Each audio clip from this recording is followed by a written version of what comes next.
I will attempt to answer some questions, and then I'll sign books. So if you have a question, raise a hand. Attracts my attention. Yes, there is one. So if Neuromancer is set in the 1980s, what would you think are, what would you say are aspects of the 1980s that are most strongly reflected in the text? Reaganomics. There's no middle class. It's the world, the socio-economic world of Neuromancer is Reaganomics cranked up to 11, which is pretty much where we are now. And you know, there's just like relatively few but super rich people, and an underclass with a strong criminal component. I mean, it isn't. I didn't set out to. I didn't consciously attempt to depict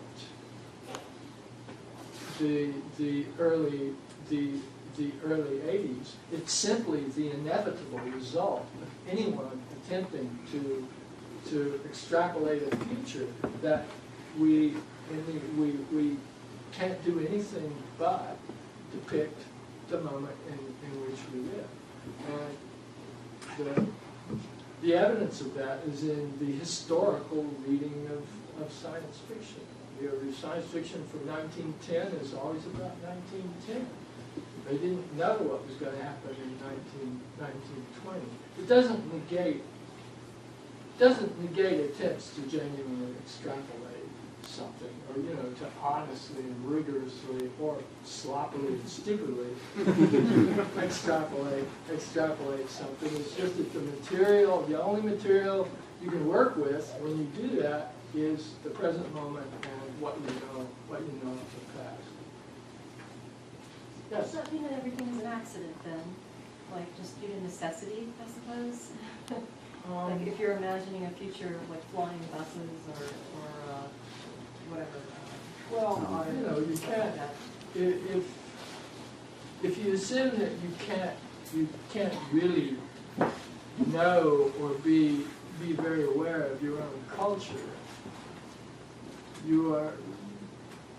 I think it stands to reason that your extrapolation, indeed, even if you're creating some sort of bogus, pre-Marxist, medieval fantasy world, it's actually going to reflect that your particular version of that is going to reflect the day in which it's written. I mean, it's simply all we can do. I mean, unless you, I guess there are really extreme cases, you know, almost like pathological cases where somebody would create something that didn't do that, but it would be incomprehensible. Like we wouldn't be able to understand it. If I had walked into my publishers in, say, 1995, and I somehow had on a yellow legal pad a bullet point outline of what our world right now in 2012 is all about, all the stuff that's going on. And I said, I've got an idea. I've got an idea for a science fiction novel, and here's the world.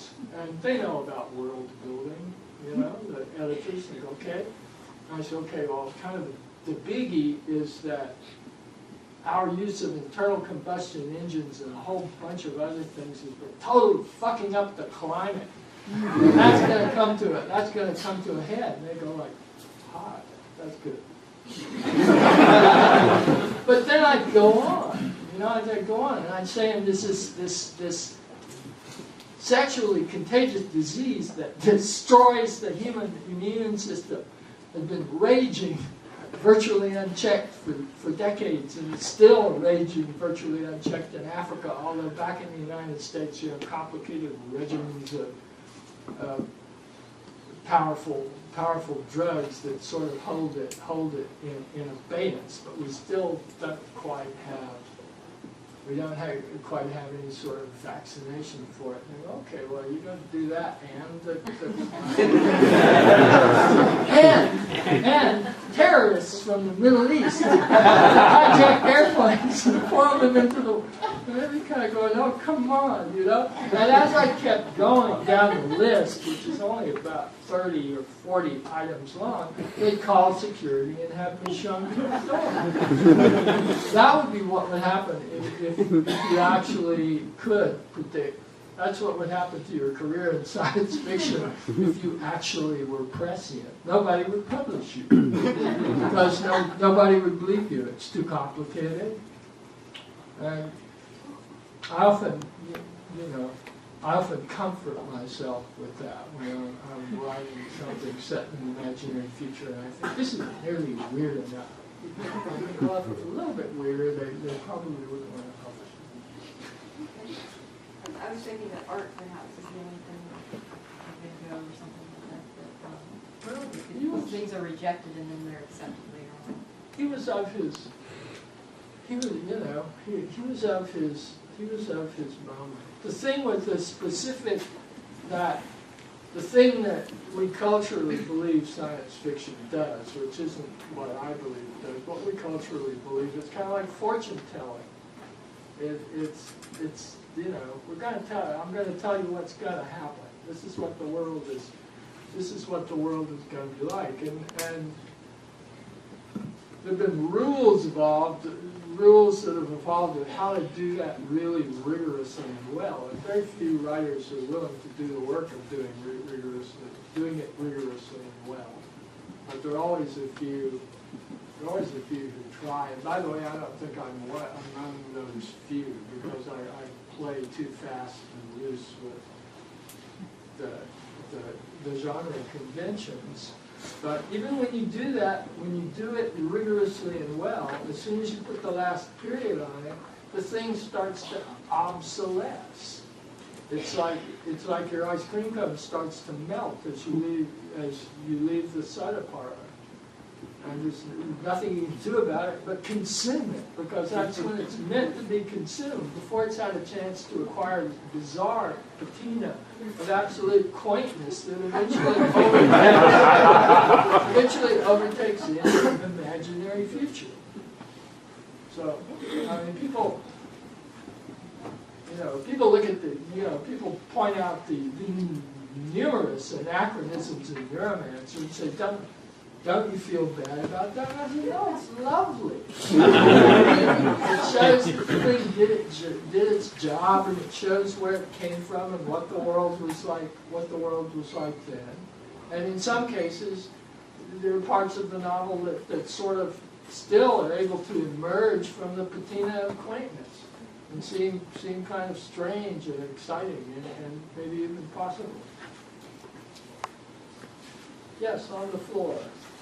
When I read different books by you, like Ultimate Parties and Neuromancer, some of the events seem to be like meaningless, but then towards the end of the book you try and tie together what it all meant. How did your writing style evolve to decide that kind of like confusing world? Does that make any sense? Well, it's whether it's effective or not is another question. Let's not go there. But on my part, I think that it's an attempt at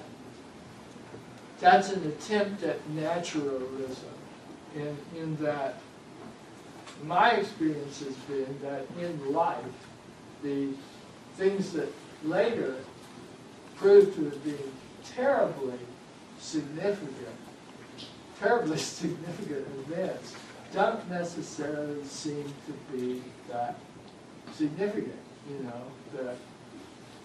The girl you have coffee with for 15 minutes and subsequently live with for 15 years, that sort of thing. So in a way, I write that way because it's my depiction of how reality works. It's my attempt to model the way the world operates, which is something always trying to do, in spite of the fact that there is like, you know, there's a high ratio of stuff that the reader knows isn't real, is in the text, but I'm still shooting for literary naturalism, which is something I found that science fiction, the late 90s when I started writing, I found it terribly lacking in naturalism. And naturalism is like a 19th century, a 19th century avant-garde form. And it appalled me that at the end of the 20th century, a lot of science fiction didn't even have it.